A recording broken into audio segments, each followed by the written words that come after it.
Hey, David, can you address the issue that came up on Joe Rogan's show when you were interviewed, where Joe equated what Steven Crowder did to Carlos Maza to what Sam Seder does to Dave Rubin? Listen, I actually, in watching that back, I think that people may have misunderstood.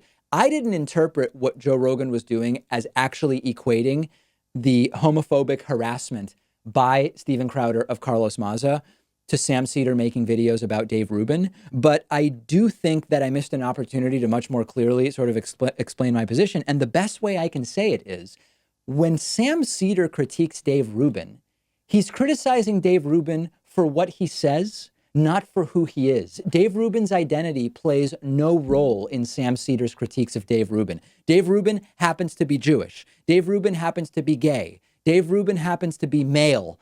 None of those characteristics have ever played a role in Sam's criticisms of Dave Rubin. When Steven Crowder is including phrases like lispy Mexican queer when he is talking about Carlos Maza, even if you want to argue that the critique was about Antifa, as came up during my Joe Rogan appearance, you are getting into critiques that are critiques of who Carlos Maza is as a person.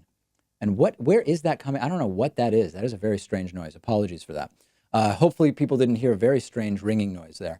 I should have much more simply laid it out in that way during my appearance with Rogan, which was to say the real difference is that Sam is critiquing ideas and not including identity, whereas Steven Crowder is going hard on Carlos Maza's identity.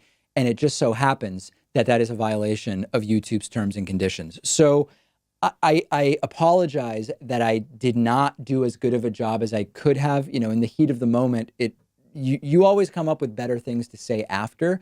But my understanding was that most of the conversation was not literally Joe saying what Crowder did is the same as what Sam did, but asking me what I thought the differences were. And I don't know that I did the best job of explaining it at the time, although it did lead to this funny moment where I said, well, if you're saying that Dave Rubin has a cognitive limitation, then in a way, maybe Sam is going after him for a disability, which of course is not what I was saying. And it's not what I thought Rogan was saying, but it led to kind of a weird, funny moment. We'll talk about that again. And I think that that is an issue that's going to come up again on the program. Make sure you get access to the bonus show by becoming a member at www.joinpakman.com or a patron at patreon.com/David Pakman Show.